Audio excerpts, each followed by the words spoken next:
Hello, everyone. You're all very welcome to Underground Cinema. As you know, for the past 2 weeks now, we've been interviewing as many filmmakers and directors as we possibly can. I'm delighted to say that I've got a really good friend of mine here now today. I've got Anton Rivas Pertile with me this morning. You're very welcome, Anton. Thank you, Dave. Thanks very much. Yeah, we go back a little bit, Anton, don't we? Because you've worked on the festival with us for the past 2 years as a photographer, and you've also been down at the May the Four Film Festival with us down in Kerry as well. So uh, we really appreciate your help over the past couple of years. Yeah, no, it's been great volunteering for the festival. Actually, I'm wearing the May the Fourth Sci-Fi Festival T-shirt. It's a pretty nice T-shirt, so I try to put it on, when I can. Any sci-fi events or any film events as well. But Yeah, no, yeah, it's a lot of fun volunteering at the fantastic. festival. And so you and your brother come down to are involved with us as well, Santiago. And we've great, when we're together, we've great chats about film and movies, and we could talk all day about the various different styles and techniques. And when we're doing the festival in Dunleary, when the films are being screened inside in the screening room, we chat outside about movies and films. And both of us are big into horror films. And you Yeah. sent us a fantastic film called In the Old Green Woods, and we really enjoyed it. The whole team did. Can you tell us maybe what the film is about? Maybe give us a little synopsis about it. Yeah, absolutely. Obviously, it's 10 minutes, so I don't want to reveal the whole plot. But Yeah, like you were saying, yeah, we chatted a lot about movies, and so the idea was that for the short film I made in the Old Green Woods, I decided to make like a silent horror film. So actually, the original idea was sort of to make more of like a H.P. Lovecraft thing, but over time it turned into like a 1920s, silent film like Nosferatu or those kind of films. Um, but yeah, just about the plot anyway. It's about a guy called Brian Desmond, and he has to go sort of into the woods to get a treasure, because he's made sort of like a Faustian deal to get fame and fortune. So it's just very simple story about him sort of going through that journey into these woods, trying to get that treasure and what happens there.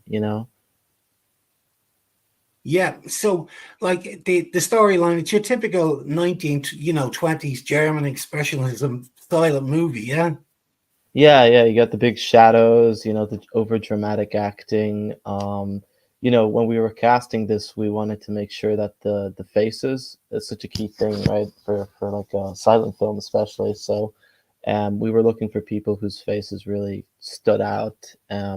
So we got Joseph Palmer to play Brian Desmond. And then we got Daniel J. Healy, who's a Wicklow-based actor, to play sort of the old man who lives in the woods. And then we also had one extra actor, Con Hammond, who played sort of your devil character, the guy who he makes the yeah. deal with at the start to kind of get the riches and all that. Um, but yeah, no, for the silent movie aesthetic, um, shooting in the woods, obviously you're relying on a lot of natural light. So we were kind of lucky that it was sunny enough that we could get strong shadows in certain areas, and also we were beside a river, so we actually shot down in near Rat Drum. I can't remember the woods exactly, but it's where the Avonmore River runs through, and we just set up a tent. And another thing too is that when you're filming, like an expressionist film, is that things don't have to look real, so, we can set up certain things like a tent or, a clothesline or a fire, and, it's more theatrical than real. So it works within the style because everything is sort of like, it's sort of like a fantasy kind of dreamlike state, really. It's not the real world. Yeah, you mentioned to me before that you're influenced by F.W. Murnau's work. Did you use any of his particular techniques in your movie?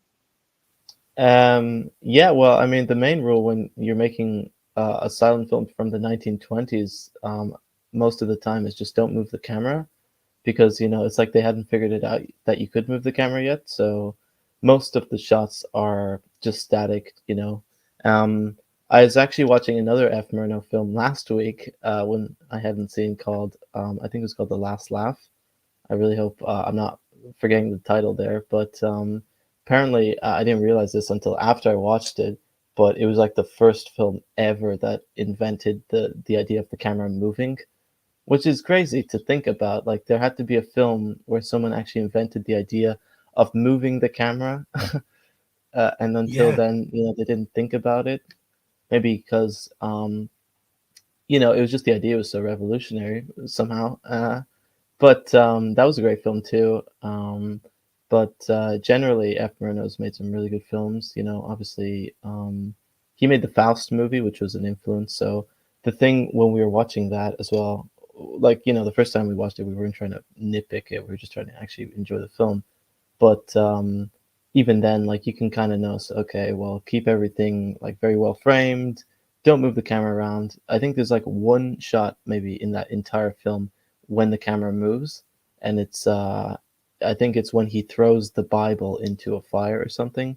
So it's a very dramatic part of the film. It's when he's basically getting rid of his faith in God, I guess, and he throws it into the fire, and so the camera sort of like pushes in towards that. And so we had a similar thing where it's like there's a part where someone throws a book into a fire, and then we don't push into the book, but we push into something else, to dramatize it. And that might have been the only time we moved the camera in the whole right. thing. You know, Because obviously when yeah, 10 minutes, so it's less groundbreaking, but still. yeah, like the shadow play, and it's interesting that the shadow play and the dramatic lighting works really well in the film. It's interesting that you've used natural lighting, that it works really well.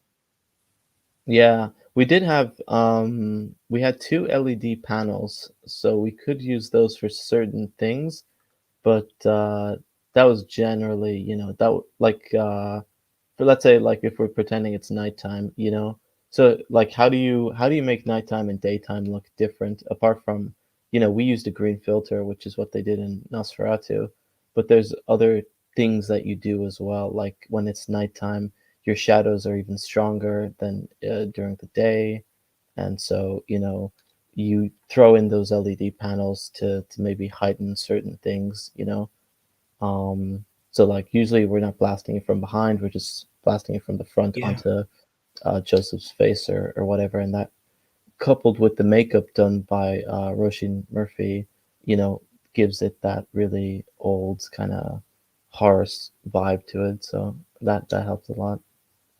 yeah. Your brother Santiago has been nominated for a Best Editor award. He worked on the edit on the film, and I have to say he did an absolutely fantastic job. You used the score that's used is from the public domain, but you must have it must have taken some time to get the right pieces, because there's a lot of files to go through. Um, but you nail it. The score is fantastic.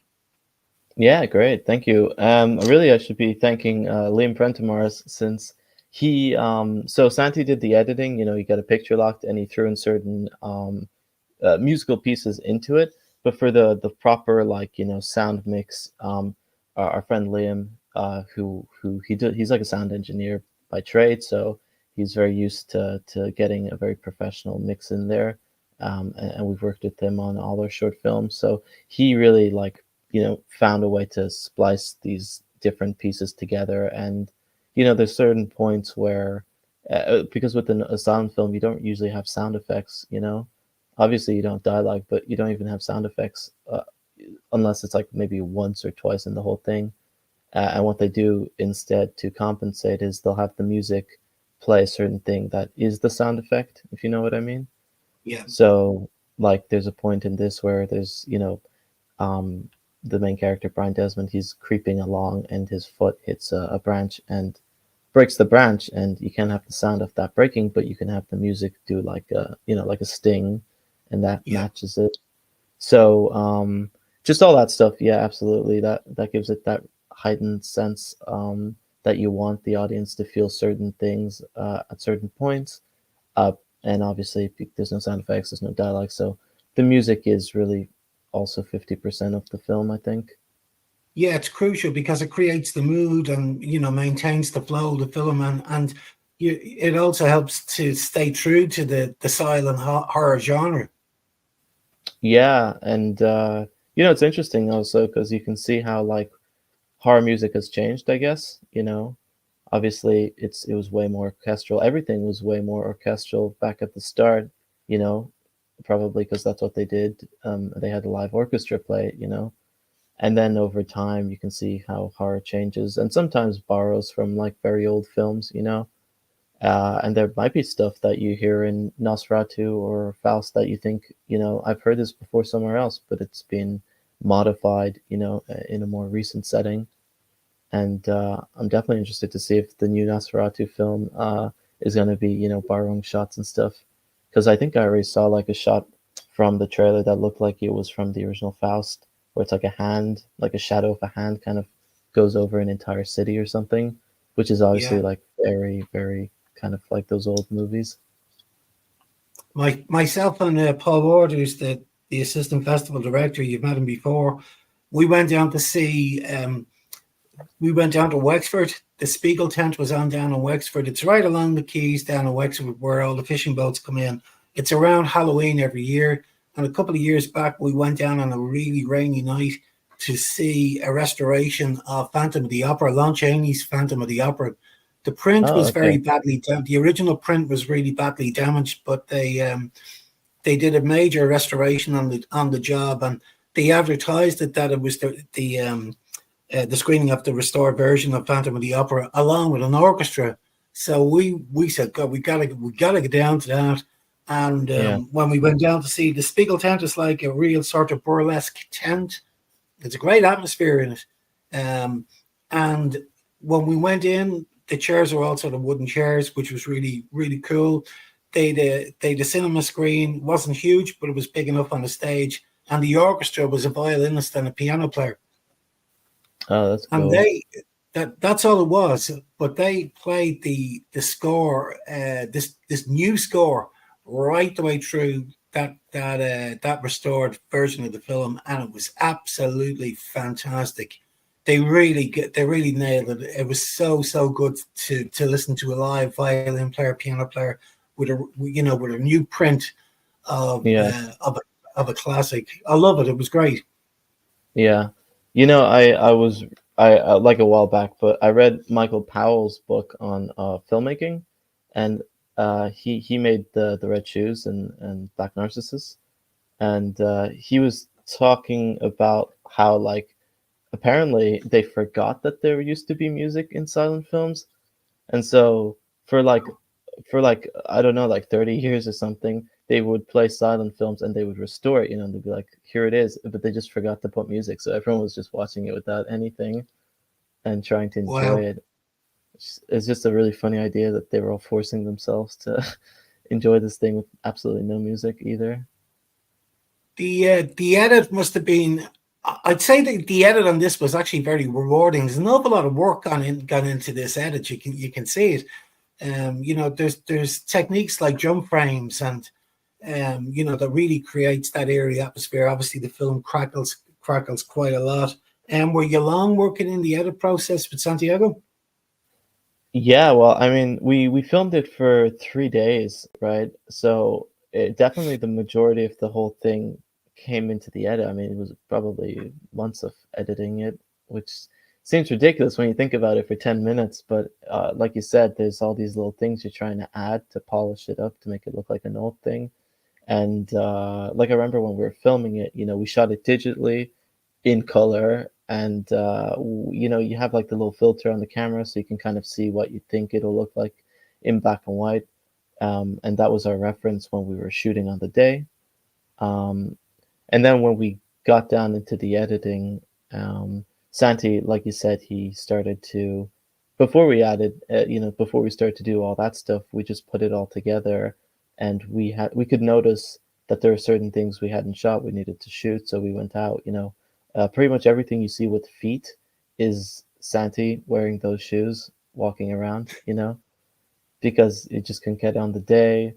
So every additional shot we just shot on a different day. Went back to those woods, tried to get that, and then we stuck it all together. And like you said, then we had to add in those old school kind of um, vignetting and all that stuff. So um, yeah, like you said as well, the skipping the frames. So you might look in the edit and you're so conscious of time when you're watching even a single shot, even if it's only 5 seconds, because it feels like a million years. So you're just kind of looking at it, and it might be something like, when he steps to hit the branch with his foot. Like, I'm pretty sure there's a frame skip there because you could just tell, like, okay, this is way too slow. I need him to, like, yeah, the only piece of information I need here is that he breaks the branch. I don't need to see his whole foot move over and then slowly go over the branch and then finally break it? So all you do is you just show his foot come in, and then you frame skip to him basically about to break the branch, and that's all the information you need. And the audience understands that immediately. So that's sort of something I guess that they could do back in the day that you can't really do as much now. Although I think you can still see in films when they try to frame skip. Like, I was watching Casino, and I'm pretty sure that there's a point in Casino where he literally just, like, the camera is like pushing in on whatever De Niro, and he literally just like skips, like, he uses a fade obviously to get away with it, Yeah, but they're still doing it like all the time, I think. yeah. When we were down in Dunleary and we were chatting about the film, because your film was coming up in the program in Dunleary, and some of the crew that were with us that day, they all went in to see the movie. But I was talking to Santiago about the titles, the work that went into the captions, because these are all done by hand. Am I right? Yeah, yeah, exactly. Wow. Because well, and because when you put in titles in, DaVinci or whatever, and you try to look at it, it just looks so digital and it looks so fake. And I think 99% of the times when I see titles, they just feel like, they're too clean or something. And when you look at an old film, the titles just feel a lot like they've got more texture to them, I guess. Especially with an old film where it's like they always used to put in so much effort into these titles, whether it was like a comedy or a horror or whatever. The titles was a whole thing. It was a whole department, I guess, where they were working on that. So anyway, Santi made the titles, and so he was familiar with using, I guess, photo emulsion paper. So he would make cyanotype prints, where you basically have, let's say, piece of photosensitive paper. You you put your emulsion on it, and then you use a UV light to basically bake it in, and that way you can print that onto the paper, but you can also technically print it onto a T-shirt or something. Um, and so what we did then was we created the titles, using the computer, printed it out onto transparent paper, and then put it onto that photosensitive cyanotype print. And then Santi, obviously, he did all that work, and he also then, because it's not just the titles, you want to have like little, yeah, you want to have more texture to it. So what he took was a bit of dirt and like splashed it across, and then when you put that under the UV, it becomes like a black streak or something, and it kind of looks like the paper has shadows to it and more moodiness. And I think he might have taken like a bug or something maybe, and also just stuck it in there. So it just added that extra, earthy kind of feel to it. Um, but then again, so you start with the digital, you print it out, you do the photosensitive stuff, and then you go back and you scan it, and now or sorry, we didn't scan it. We actually just used the camera and actually filmed the titles. So it really was Yeah. like back in the day, you're just filming titles and then throwing them back in. Um, and that was what we got in the end. So yeah, it was really good, I think. Yeah, the end product, the film is great. The end result looks superb, and it's a real tribute to 1920 style horror film. It's fantastic, but it's also the type of film that on the festival circuit that will travel very well. There's no dialogue. It's all subtitled, so I would imagine it's the type of film that could do very well on the festival circuit. I hopefully. International. Yeah, I think I still trying to figure out where to send it in though. Obviously, there's a lot of fantasy festivals and horror festivals. I think when you send it in, people might consider it almost like an experimental film now, you know. So there's still we'll still be sending it out to a few places. It was shown in Cary a week ago during their spooky shorts, so we had a chance to show it in a church where they had it up and just watch people's reactions and see what they thought again about it. And it's always interesting because I think people just aren't familiar with watching a silent film, or they certainly haven't watched it in a while with a group of other people somewhere. So you get to just see like, okay, here's something different, where you don't have to, you can't close your eyes and just listen to the dialogue and figure it out or stare at your phone. You have to actually look at it, and it'll actually tell you visually exactly what it is, you know. Yeah. You've been nominated for the Rising Star Award at Underground Cinema this year. That's a fantastic nod, to be honest with you, because it recognises up and coming talent and new short film directors, new feature film directors. You must be very happy with that nod. Yeah, no, it's amazing. Thanks, Dave, for that nomination. Like, it's great to get it because obviously it raises awareness about the film. It lets people be more interested, and maybe they'll want to check it out and listen to this even and understand more about the process. And I think it's just a great stepping stone too, because if, I'm not sure, maybe I'll go into horror, or maybe I'll go into something else, but at least with this and with the award, it kind of lets people know that I've already made something, and it did get recognized. So, have you anything on the cards? Are you working on anything at the moment? I have a couple of short film ideas that I'm working on at the moment. I finished with my brother Santi. We were shooting in August, so he directed a short drama in August, and I was ADing on that and just helping out in general. So after that's been done, I went back to sort of the drawing board and trying to figure out some stuff. Um, I think I have a comedy I want to make, maybe, which is obviously completely different to horror. But Yeah, I think comedy is actually more what I'm used to in a way. Like I made two comedic short films before this, which were definitely not as like high caliber as Greenwoods, but it kind of gave me that background, and I'd like to try to make a comedy that's like just as fun to watch, and more fun to watch than the Greenwoods. yeah. You have a real passion for cinema, Anton. I mean, you've got an old head on young shoulders. When I'm chatting to you down at the festival, I mean, you seem to really enjoy various different styles, and various different. When we screen international, I'm a huge fan of international films, and I believe that if you are thinking about going down the road of becoming a filmmaker, I think it's really important that you study the various different styles from different countries. Don't stick to the Irish style. Study UK filmmaking, Italian, Spanish, German, Russian. I think it's really important because you can bring an awful lot to your film. Your own film, when it comes to shooting your own film, you can bring so much more to it if you study the various different styles that are around the world. And I think you know that really well. Yeah, definitely. Well, like if you enjoy watching films, you want to watch different films, and eventually you'll get to the point where you'll find certain eras, whether that's like the French New Wave or the German stuff in the 20s, and you'll get locked into it if you enjoy it, and you'll start to want to watch it and figure it out.